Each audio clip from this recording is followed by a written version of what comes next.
Eu convido você a abrir a sua Bíblia em Salmos 107. E nós vamos ler a partir do verso 21. Talvez a tradução que eu vou ler aqui não seja a mesma que vai passar aqui, mas vamos seguindo. Verso 21 diz: rendam graças ao Senhor por sua bondade e por suas maravilhas para com os filhos dos homens. Ofereçam sacrifícios de ações de graças e proclamem com júbilo as suas obras. Os que, tomando navios, descem aos mares. Os que fazem tráfico na imensidade das águas. Esses veem as obras do Senhor e suas maravilhas nas profundezas do abismo. Preste bem atenção. Pois ele falou e fez levantar o vento tempestuoso. Quem fez levantar o vento? Quem? Que ele elevou as ondas do mar. Subiram até os céus, desceram até os abismos. No meio dessas angústias, desfaleciam-lhes a alma. Já ouviu falar sobre desespero? Já ouviu falar sobre angústia? Já ouviu falar sobre eu não sei como sair dessa situação? Eu não vejo saída para essa situação? Andaram e cambalearam com ébrios e perderam todo o tino. Então, na sua angústia, clamaram ao Senhor. E Ele o livrou das suas tribulações. Fez cessar a tormenta e as ondas se acalmaram. Ele mesmo fez levantar e Ele mesmo fez continuar. Ele mesmo fez parar. Então se alegraram com bonança e assim os levou ao desejado porto. Rendam graças. Rendam graças ao Senhor por sua bondade e por suas maravilhas para com os filhos dos homens. Veja bem. Essa palavra, ela nos mostra algo que muitas vezes o próprio Deus, Ele faz nas nossas vidas. Ele permite que venham tempestades, situações difíceis, problemas de relacionamento, problemas conjugal, problemas na empresa, problemas em tudo que envolve o seu nome e o seu sobrenome. Dentro de um cenário que você está vivendo hoje. Se eu tivesse que fazer uma pergunta para você dentro do tempo e espaço que nós estamos vivendo com relação ao ano de 2025, até o presente dia, dentro da revelação que o Senhor já te entregou desde o início desse culto, como que você iria avaliar o cenário aonde você está? De muita tempestade, de sabedoria em meio aos conflitos, ao cenário. Eu quero levar você a pensar sobre a sua realidade de vida. A palavra de Deus também fala que o mesmo Deus, Ele intervém. No tempo oportuno, Ele intervém. E o que faz acontecer essa intervenção de Deus a nosso respeito? O que é que movimenta a direção, o toque, a oração, a palavra determinante que vai fazer que cesse essa tempestade? O que move o coração de Deus a nosso respeito? Eu não sei se você já parou para pensar a respeito disso. Eu gostaria de levar você a pensar sobre algo que todo cristão, todo filho de Deus precisa entender. Como que nós fazemos para provocar essa intervenção de Deus em meio a um conflito ou a um cenário desastroso, que você não sabe para onde e como sair? Desse texto que nós lemos agora, no verso 25, diz que Deus fez vir a tempestade. E da mesma maneira no verso 29, se você verificar aí na sua Bíblia, diz que ele acalmou. Significa que a tempestade não é necessariamente algo só natural. Preste bem atenção. A tempestade não é apenas algo natural. Muitas vezes ela é permitida e até mesmo enviada.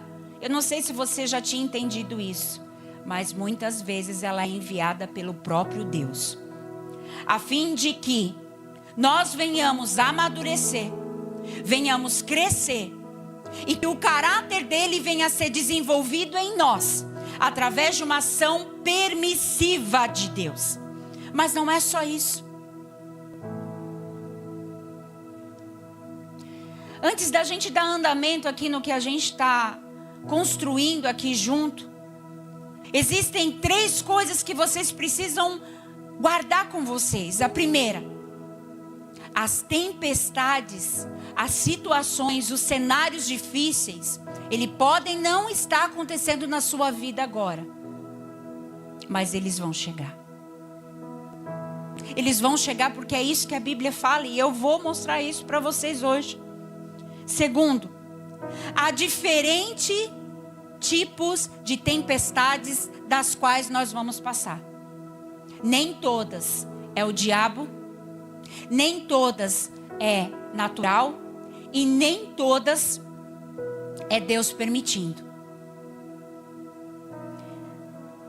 E a sabedoria está justamente em discernir, para saber como nós precisamos agir em meio a elas. Amém ou não amém, igreja? Abra sua Bíblia aí em Lucas 6. Lucas 6, do verso 47 em diante.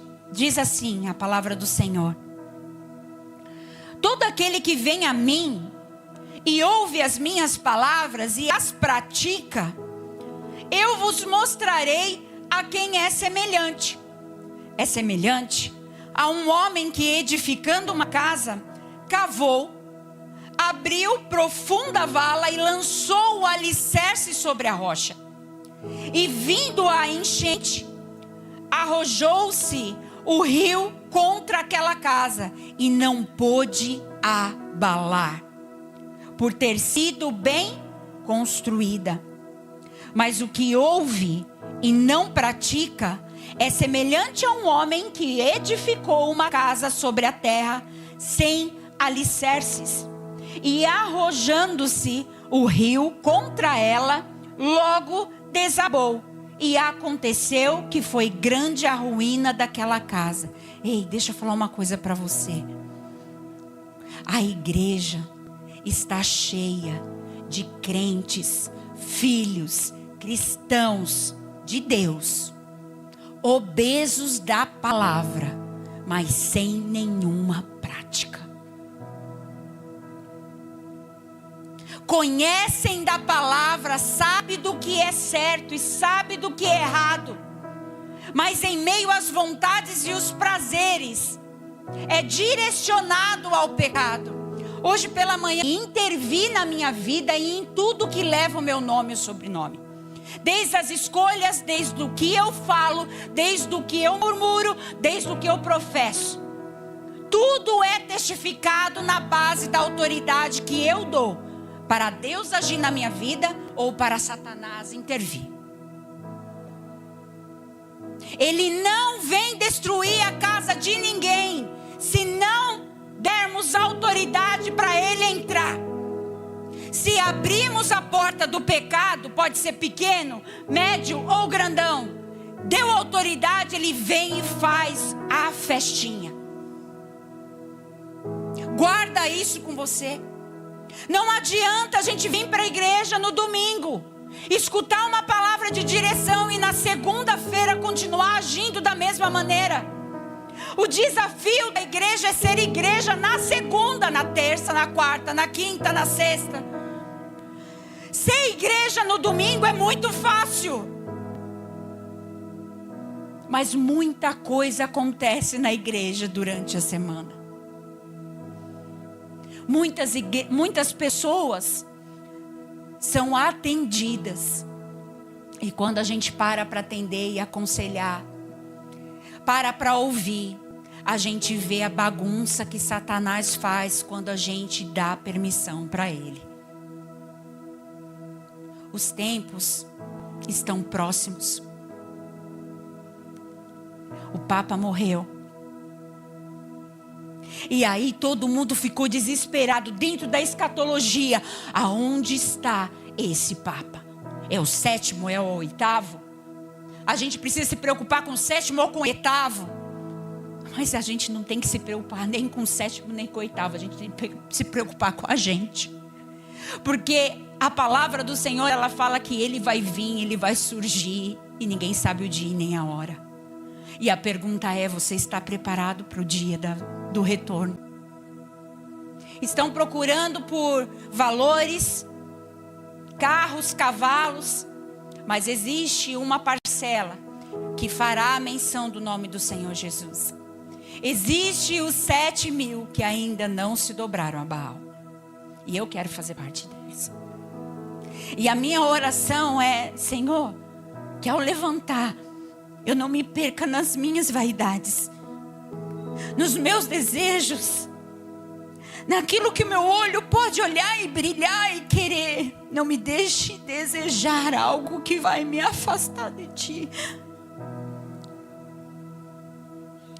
Guarda meu coração, Senhor.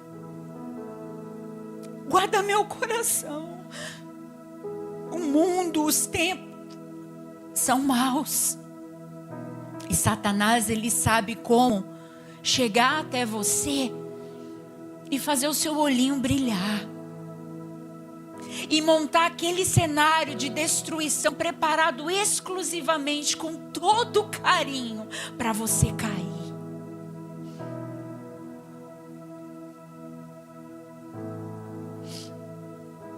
O que vai garantir se nós vamos sobreviver ou não a essas tempestades é a maneira de como decidimos estabelecer a nossa relação com Deus.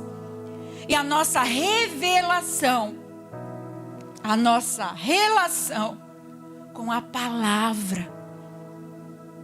O que você veio buscar de direção para a tua vida, você vai fazer o quê na hora que você sair daqui? Não só com as pessoas que convivem com você, mas com a tua vida. Isaías 43 diz: quando passares pelas águas, elas não te afogarão. Quando passar pela situação difícil, aquela que abala alma, corpo e espírito, o Senhor, Ele diz: essas águas não vão te afogar, não vão te matar. Ei, filho, não precisa temer. Volte-se. Volte-se. Volte-se a Deus. Mas presta atenção que nesse versículo tem uma chavinha. Ele já começa falando: quando passares pelas águas, elas não te afogarão. Mas a gente tende a prestar mais atenção no versículo quando tem uma coisa que é uma bênção para a gente. Então qual que é a bênção para a gente nesse versículo aí? Ou a bênção, ou a coisa boa, é que a gente não vai se afogar, amém ou não amém? Só que aqui no começo do versículo ele está falando quando. Ele já está falando, querido, você vai passar. Só que da mesma maneira que ele fala, você vai passar, ele já diz: não temas.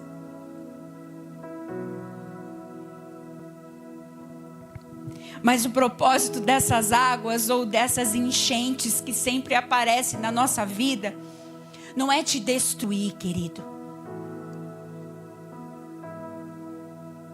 Deus está dizendo: elas não vão te afogar, não vão te matar. Eu sou o Santo de Israel, o teu Salvador.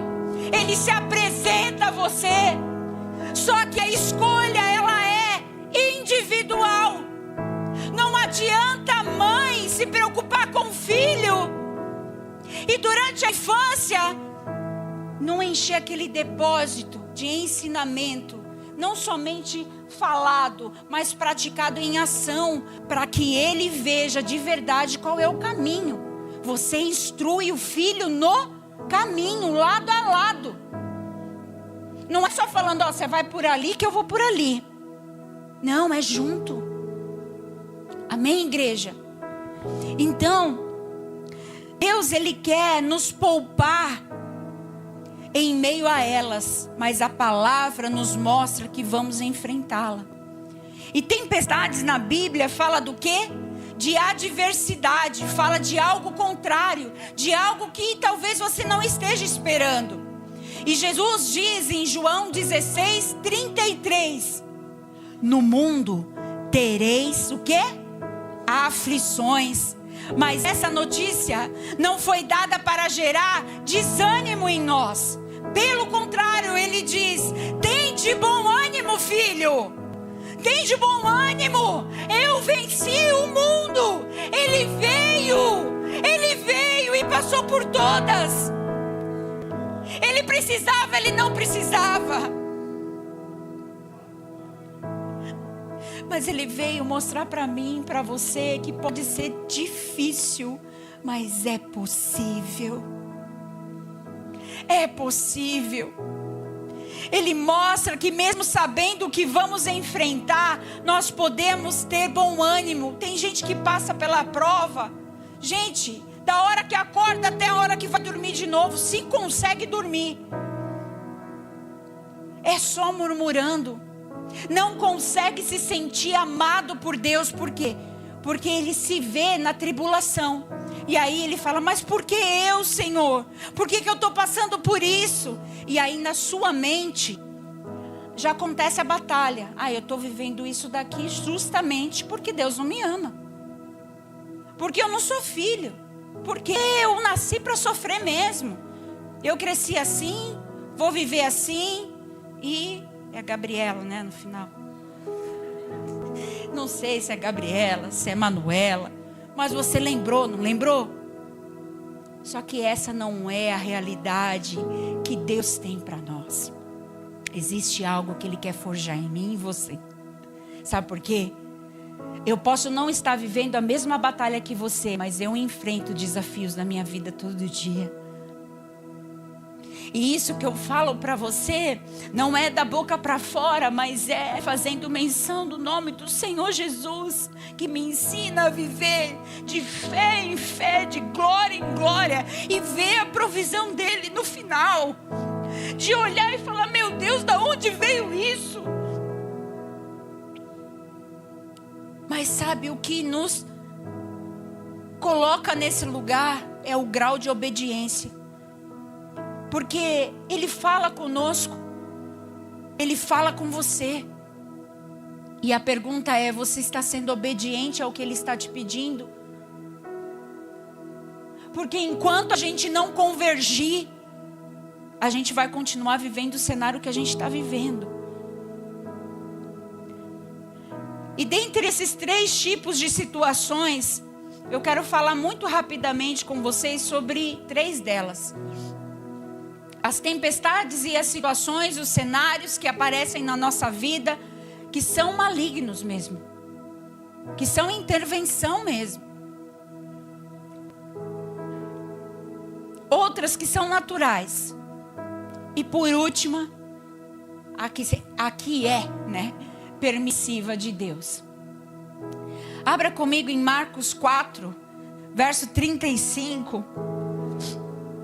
Eu vou fazer a leitura rapidinho, mas se você quiser anotar aí a referência, depois você estuda a palavra do Senhor. Marcos 4, 35 diz: naquele dia, sendo já tarde, disse-lhes Jesus: passemos para a outra margem. E eles, despedindo a multidão, o levaram assim como estava no barco. E os outros barcos o seguiam. Ora, levantou-se grande temporal de vento e as ondas se arremessaram contra o barco, de modo que o mesmo já estava a encher-se de água. E Jesus estava na popa, dormindo sobre o travesseiro. Eles o despertaram e disseram: Mestre, não te importa que parecemos? E ele, despertando, repreendeu o vento e disse ao mar: acalme-te e emudece. O vento se aquietou e fez-se grande bonança. Então lhes disse: por que sois assim tímidos? Como é que não tendes o quê? Fé.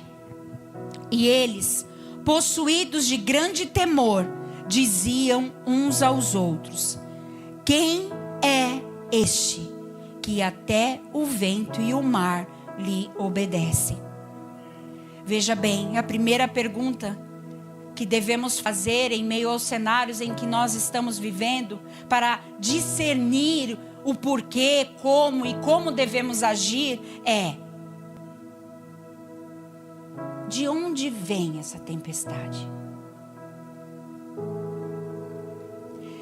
E nós podemos eliminar essa tempestade como vindo de Deus, porque se essa tempestade viesse de Deus, Jesus, ao resistir à tempestade e mandar que se acalmasse, estaria resistindo à vontade de Deus. E isso não aconteceu nesse texto. A palavra de Deus diz em Marcos 5:1: e chegaram ao outro lado do mar, a província dos Gadarenos. Um povo de Genezaré, um povo idólatra, um povo ateu. Ei, deixa eu te falar uma coisa. Você acha que se toda essa força não estava vendo que Jesus, o mestre, estava chegando para perto do terreno?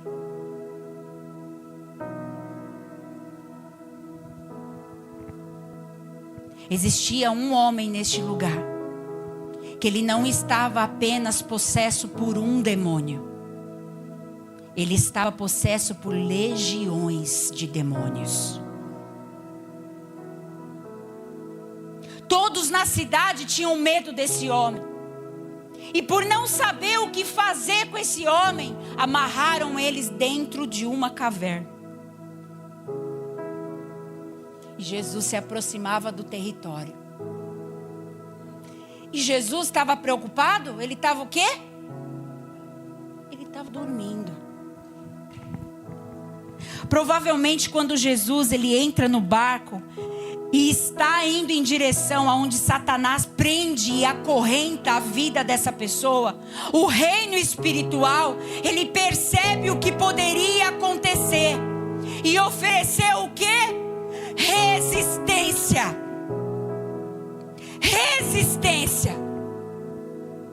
Nós precisamos ter sabedoria espiritual. Se fala-se muito a respeito de inteligência emocional nos dias de hoje, né? Mas na verdade o que nós precisamos é inteligência, sabedoria celestial para vencer o mundo. Não há estratégia de coach que vença a sabedoria do céu. Na origem da criação, de quando tudo começou e de como tudo vai terminar. Se a tempestade foi de fato maligna, nós não podemos afirmar com toda certeza, mas nós podemos sim dizer que havia motivo para o reino das trevas criar uma oposição nesse ambiente. Como várias vezes nós vamos ver na Bíblia. Paulo, certa vez, fala de viagens que ele quis fazer para pregar, para confessar, para compartilhar uma palavra que está na sua mão aí, que na época não era todos que tinham acesso. E Certa vez, em 1 Tessalonicenses 2:18, ele fala: mas Satanás me impediu. Ei, quem você acha que você é para pensar que esse tipo de tempestade não vai acontecer na tua vida? Vocês estão me entendendo como é importante discernirmos onde nós estamos e com quem nós estamos? Acredite, nós vamos lidar com esse tipo de resistência. E nós precisamos aprender a lidar com esse tipo de resistência. Amém? A próxima, que é a penúltima situação que eu quero trazer para vocês aqui. Ela está em Mateus 14:22. Logo a seguir, compeliu Jesus os discípulos a embarcar e passar adiante dele para o outro lado, enquanto ele se despedia da multidão. Veja bem, essa palavra traduzida em uma versão atualizada significa, o compeliu, tá? Ele significa forçar, empurrar ou obrigar.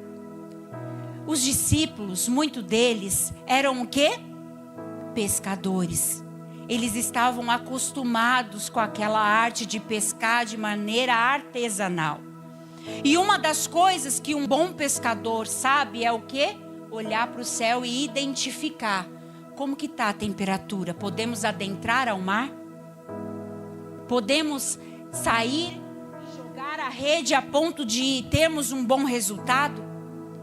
Por que essa palavra está escrita nesse texto?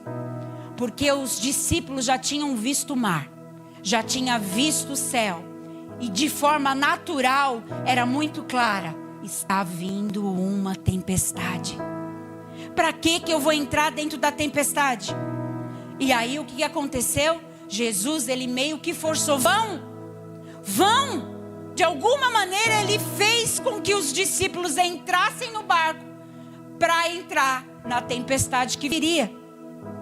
E normalmente você não vê os discípulos resistindo nada que Jesus lhe mandasse fazer. Mas nesse caso sim. Para que os discípulos entrassem no barco e passassem para outra margem, Jesus precisou obrigá-los. Jesus precisou compeli-los, empurrá-los a isso. Às vezes é isso que acontece com a gente em meio aos cenários apresentados. O meu Jesus, o seu Jesus, a fim de que algo venha a ser forjado em nós, Ele vai nos direcionar a um lugar onde o nosso caráter vai ser forjado. Você já se perguntou qual o motivo da resistência dos discípulos de não quererem entrar no barco? Eu já respondi essa para vocês.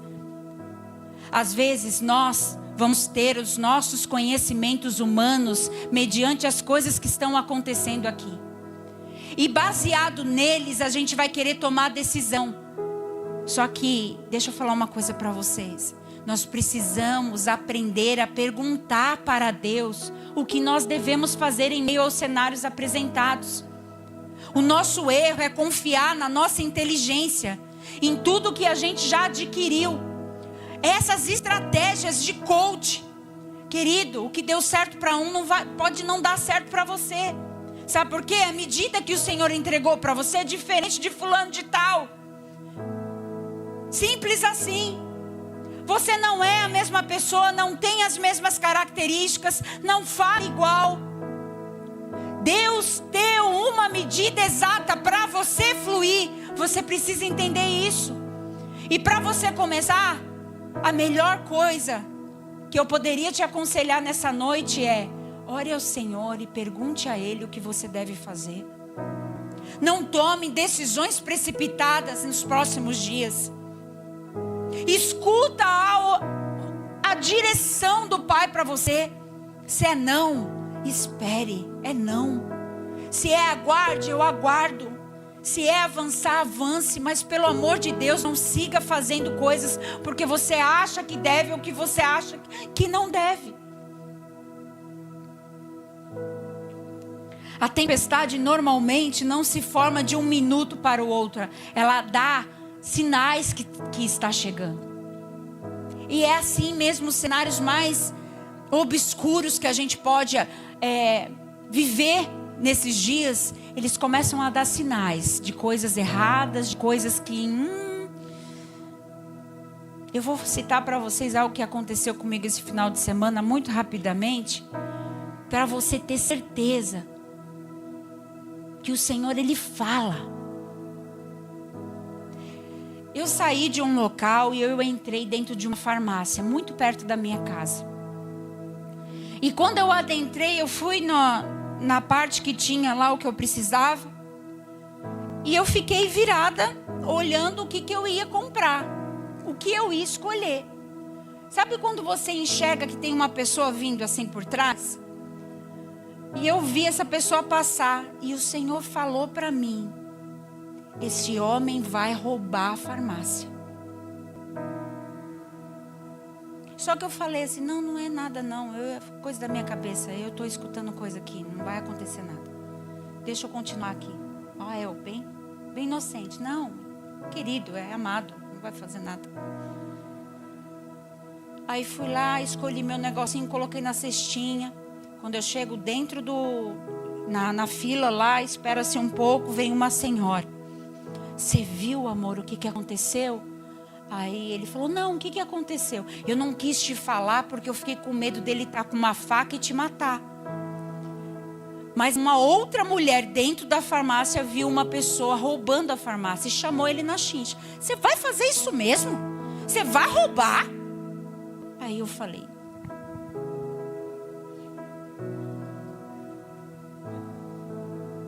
sério isso, Deus? Eu fiquei com vergonha. Deus, Ele fala com a gente, querido. Deus, Ele fala com a gente. No sim, no não, na proteção. Às vezes a gente está fazendo determinada coisa e Deus está falando: ei, não faz, não faz, não faz. Não manda essa mensagem, não manda. Mas a gente faz. A gente finge que não é o ladrão que está chegando perto da gente. Mas Deus, Ele fala com a gente desde as coisas mais simples até as coisas mais difíceis que a gente precisa ouvir de Deus. E às vezes é as coisas mais difíceis que a gente de verdade está precisando ouvir. Eu me senti envergonhada. Eu cheguei em casa, eu falei: amor, está acontecendo uma coisa muito estranha. Porque já era a segunda vez que acontecia alguma coisa que o Senhor estava me mostrando determinada coisa. E acontecia. Eu falei: o Senhor está tentando me mostrar alguma coisa. Presta atenção nos sinais. Presta atenção. Dê atenção à voz certa na tua cabeça. Por mais que esteja aquele conflito de vozes. Hoje a gente voltando para casa, na rua, a gente viu uma pessoa totalmente drogada, aflita. Sabe aquela situação que você já está vendo coisas e todo mundo que aparece na sua mente, você vê que a pessoa está atormentada? Esse é o mal do mundo, querido. E o Senhor, Ele não quer que a gente esteja nesse lugar sem informação, sem direção, vivendo de mistério. Essa não é a medida que o Senhor tem para mim e para você. Essa não é a medida que o Senhor tem para mim e para você, igreja. Ele quer que nós venhamos a viver de revelação, de entendimento, de consciência da palavra. Não é à toa que você está aqui para ouvir algo. Existem coisas a acontecer essa semana. Se atente aos sinais. Se atente aos sinais. E para finalizar, eu quero falar para você sobre a tempestade que o Senhor, Ele envia.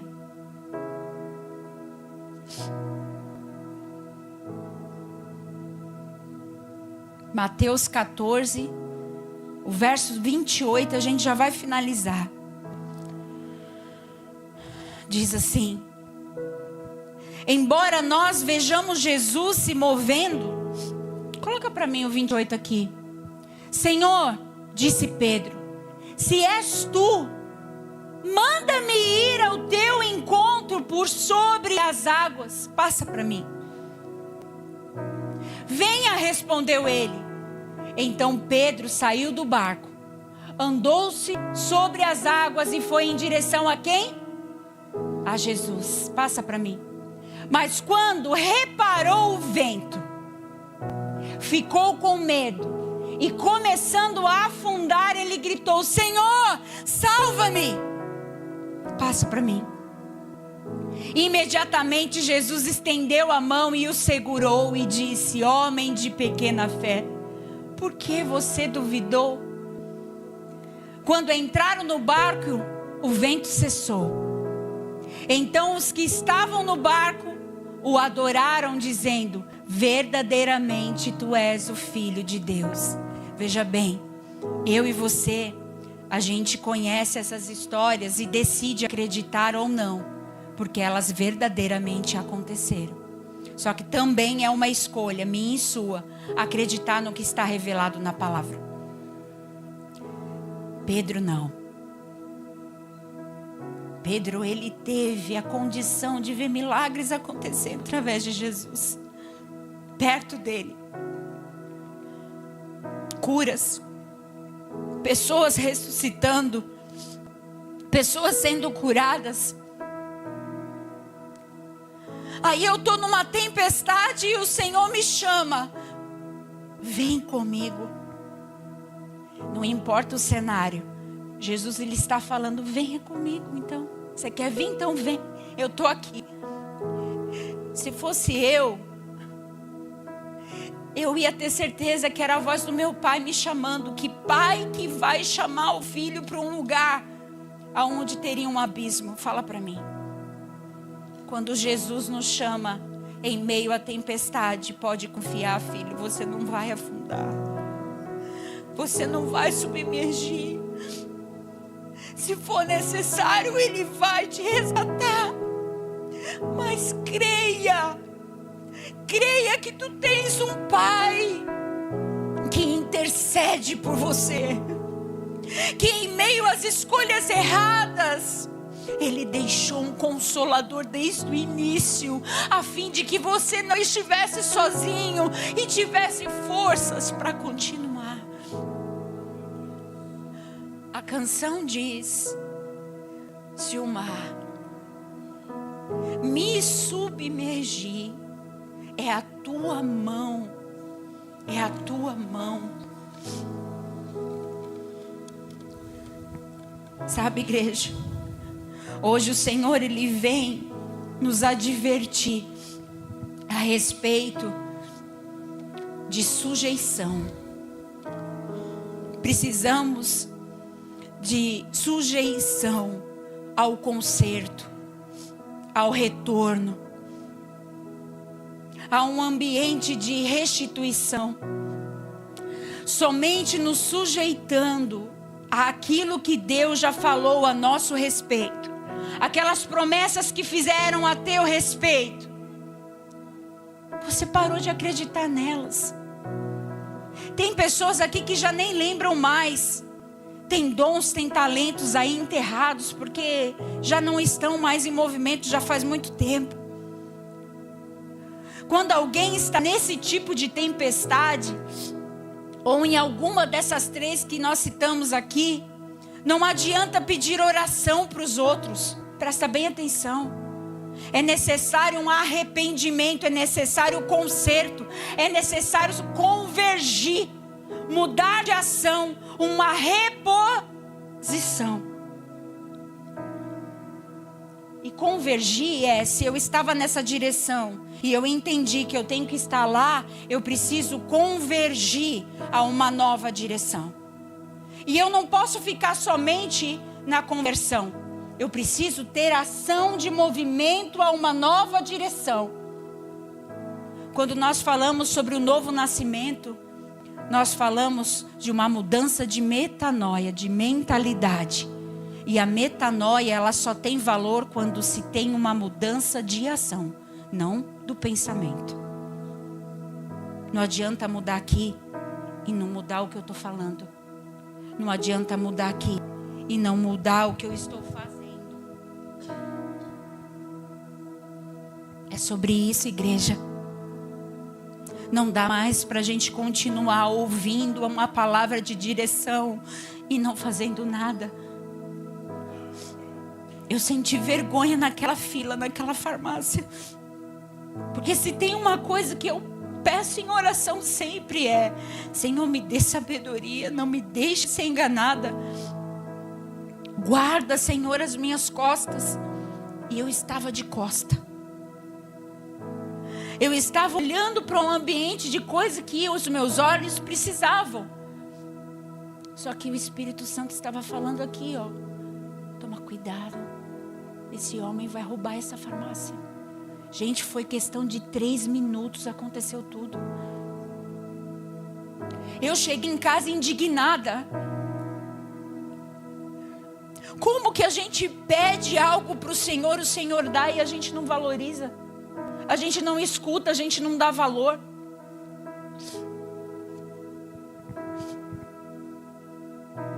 Eu sei que cada um de nós que está aqui nesse ambiente hoje está em um cenário.